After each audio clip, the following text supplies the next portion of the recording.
Hai,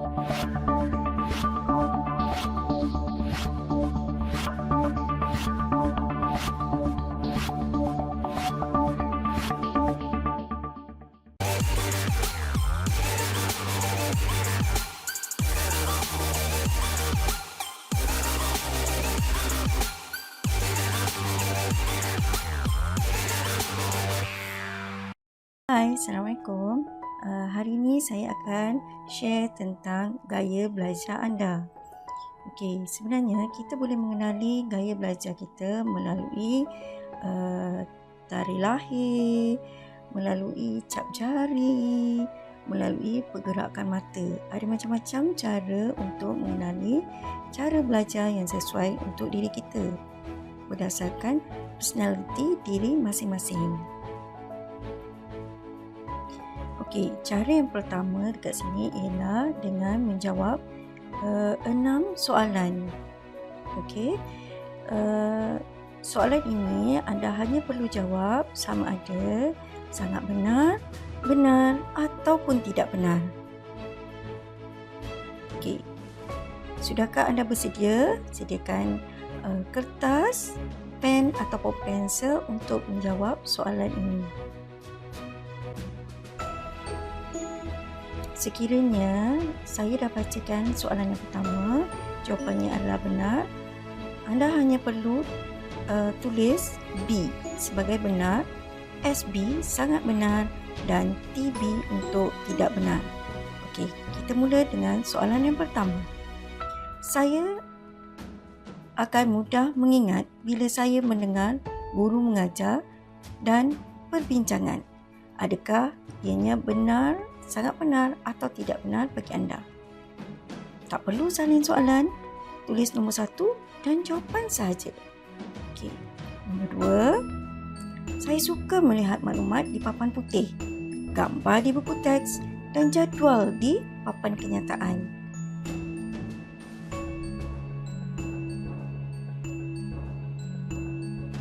Okey, boleh kita teruskan? Okey, nombor 3, saya suka menulis di kertas supaya saya mudah lihat dan faham.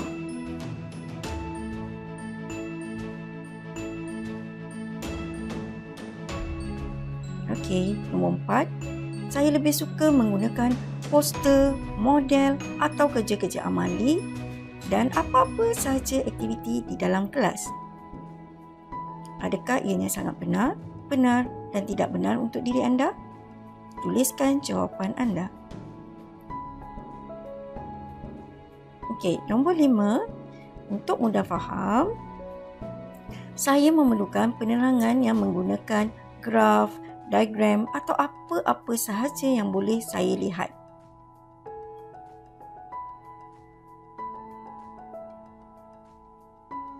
Okey, dan soalan terakhir, saya suka kerja tangan atau menghasilkan sesuatu dengan tangan saya, contohnya origami dan sebagainya. Dah siap belum? Okey, sekarang saya nak ajar bagaimana mengira markah untuk mengenali gaya belajar anda. Okey, cuba salin nota yang saya bagi ini, cara mengira ini. Maksudnya, kalau jawapan anda sangat benar, markahnya 5. Jika benar, markahnya 3. Jika tidak benar, markahnya 1. Okey, salin pula ini visual. Visual adalah nombor 2, soalan nombor 2 dan soalan nombor 3. Ini bahagian markah. Contohnya, katakanlah kita tengok semula soalan nombor 2 tadi. Saya suka melihat maklumat di papan putih, gambar di buku teks dan jadual di papan kenyataan. Okey, kalaulah jawapan anda itu nombor 2 itu adalah sangat benar, maka markah dia 5. Tulis 5 dekat bawah markah sebelah 2 ni. Kalau benar, markahnya 3. Tulislah 3. Kalau tidak benar, markahnya 1. Okey. Boleh tengok pula soalan nombor 3. Saya suka menulis di kertas supaya mudah lihat dan faham. Adakah jawapan anda sangat benar, benar atau tidak benar? Tuliskan markah di sebelah nombor 3 ini. Okey. Lepas tu, jumlahkan markah untuk soalan nombor 2 dan soalan nombor 3. Berapakah markah yang anda dapat untuk visual? Okey. Dah ke? Okay. Kalau dah sudah, kita tengok bahagian auditory. Okey. Auditory soalannya terletak pada nombor 1 dan nombor 5. Soalan nombor 1. Saya akan mudah mengingat bila saya mendengar guru mengajar dan perbincangan. Okay. Tulis markah anda di sebelah nombor 1. 5 ke, 3 ke ataupun 1. Okay. Seterusnya ialah auditori yang kedua ialah nombor 5. Untuk mudah faham, saya memerlukan penerangan yang menggunakan graf, diagram atau apa-apa sahaja yang boleh saya lihat. Okey, kira berapa markah. Okey, seterusnya ialah nombor 4 dan nombor 6. Soalan nombor 4 dan nombor 6. Berapakah markah yang anda dapat untuk ketiga-tiga kotak ini? Visual, auditory dan kinestetik.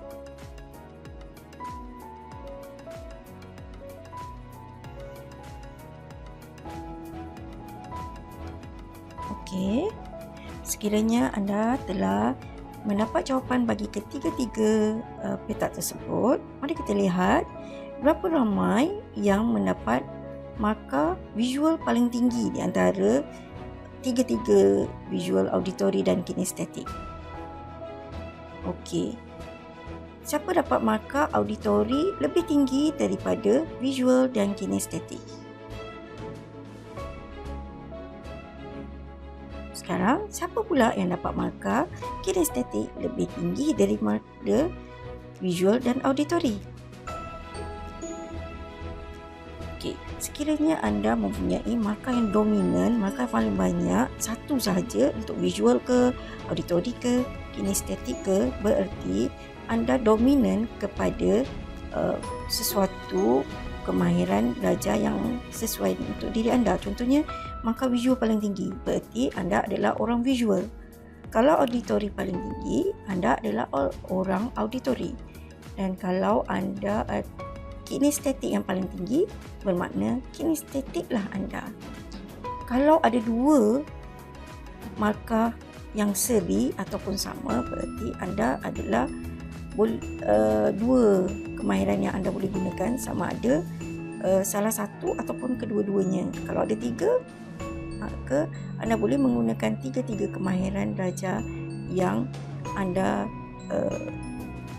sesuai. Okey. Mari kita lihat, adakah anda seorang yang visual? Adakah anda suka membuat list? Kalau nak buat sesuatu, listkan. Okey, nak beli barang apa, nak buat kerja sekolah apa. Okey. Adakah anda suka warna-warni? Suka tak catat isi penting? Adakah anda seorang yang mudah memahami melalui catat ataupun graf? Anda suka membayangkan sesuatu? Atau anda seorang yang susah menghafal nama? Adakah anda suka guna highlighter, bulatkan atau gariskan perkataan penting bila anda study? Kalau anda mempunyai ciri-ciri ini, berarti anda adalah seorang visual. Okey, mari kita lihat gaya belajar orang visual, personalitinya macam mana. Okey, biasanya orang yang visual ni tulisannya cantik, kemas saja. Okey, orangnya suka bergambar, selfie sana, selfie sini, ambil gambar sana, ambil gambar sini. Okey, orangnya juga suka menjaga penampilan.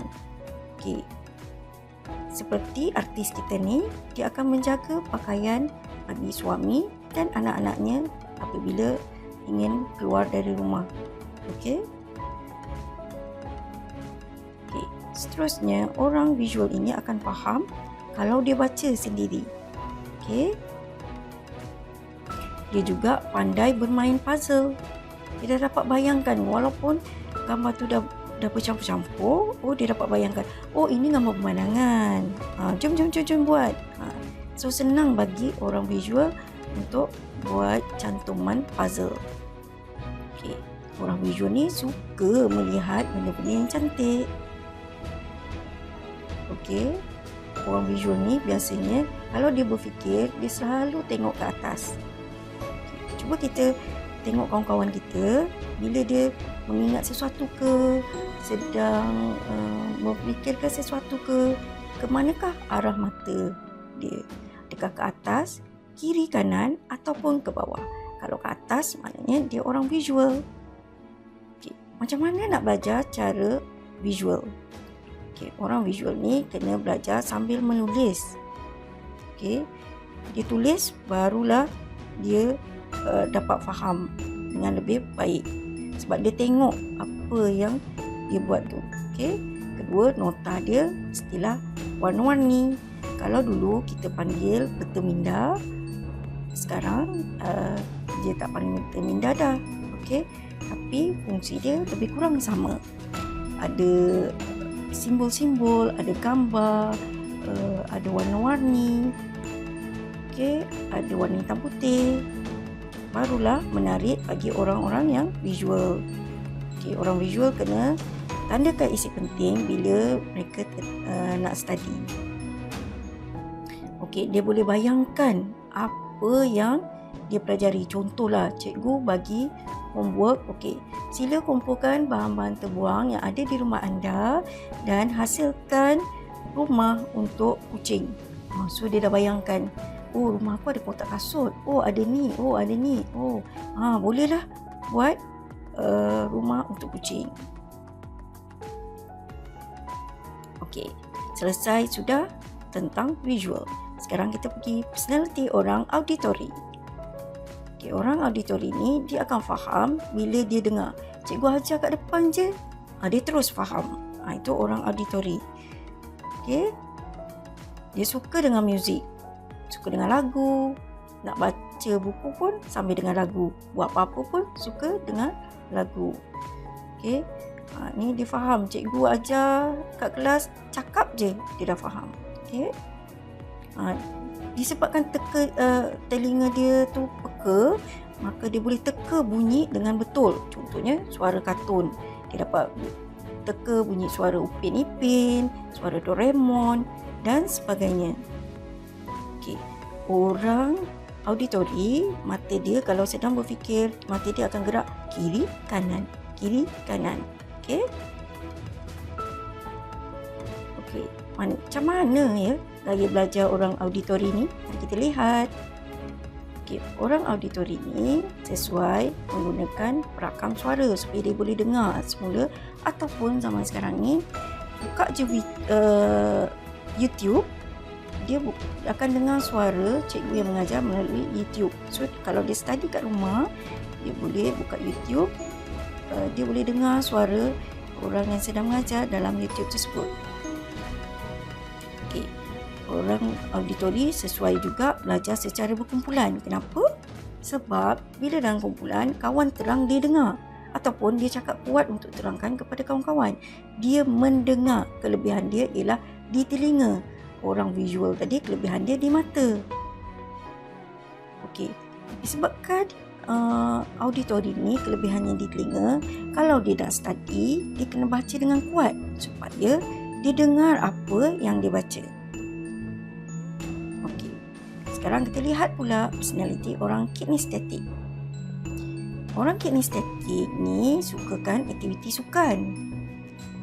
Okey, dia sentiasa perlukan pergerakan. Dia akan main pen dalam kelas, gerak-gerakkan pen, bunyi keletak-keletuk ke, gerak-gerakkan pen ke. Janji dia bergerak. Okey. Sebab orang kinestetik ni tidak tahu nak duduk diam, mesti nak bergerak. Okey, tulisan dia biasanya taklah secantik orang visual. Okey, mata dia kalau berfikir sering bergerak ke bawah. Itu orang kinestetik. Okey, macam mana ya gaya belajar orang kinestetik ni? Orang kinestetik ni disebabkan dia kan suka bergerak, so kenalah tulis di udara. Katakanlah dia nak campur 10 campur 2 jadi 12. So dia kena tulis 10 campur 2 jadi 12 di udara. So ada pergerakan. Orang kinestetik dia kena ada pergerakan. Okey.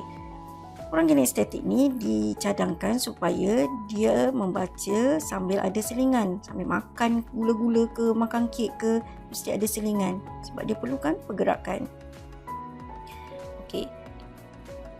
Dia juga boleh membaca sambil berjalan, sambil bergerak. Okey. Pegang sesuatu ke waktu nak study tu. Okey.